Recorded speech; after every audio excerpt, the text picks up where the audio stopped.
seems to me one of the most important things that's happened theologically for us in the last 20 years has been this move to becoming a missional church.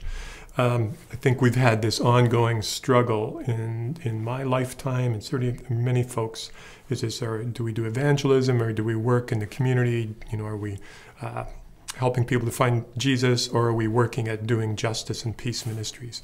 And this idea of combining those, is seeing the mission of the church being this corporate thing, this thing that we do that is all-inclusive, that Jesus calls us to live and to act and to speak, has been a very helpful thing for us. And certainly in my ministry, it's been important as I think about the tendency, you work for MCC or you work as a missionary, and finding ways to see all of those together.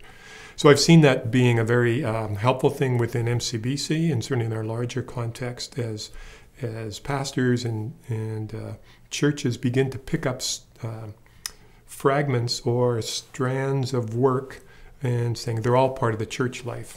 So we've just done some work around the indigenous relationship, indigenous peoples with Mennonites, and how do we do that work?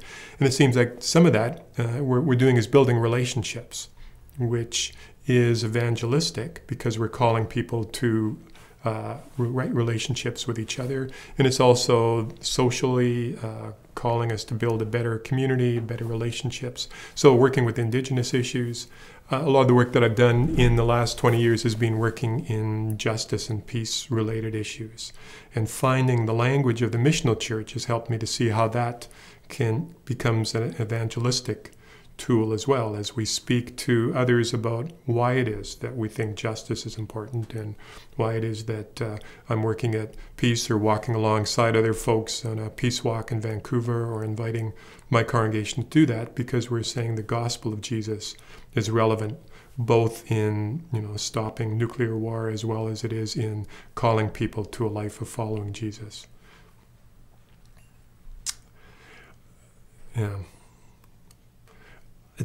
Related to that, one of the things we've talked about is the work of peace and justice, and how that's continued in the life of, how that's morphed in the life of the Mennonite Church.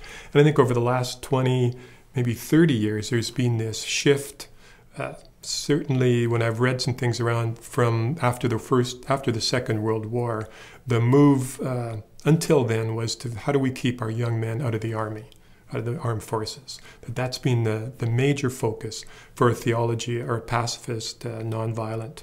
But after the Second World War, and certainly in the 60s and moving into the 70s, there was this move from we're just caring about our sons not having to kill people, to all of a sudden, what does that mean to live nonviolently in the world around us?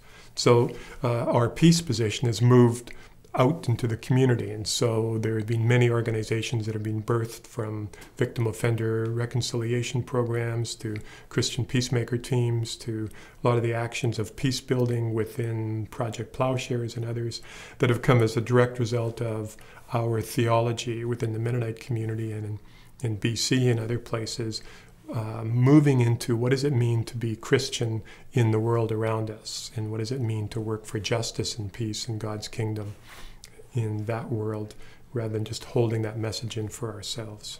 So I think that's been a really good thing for us.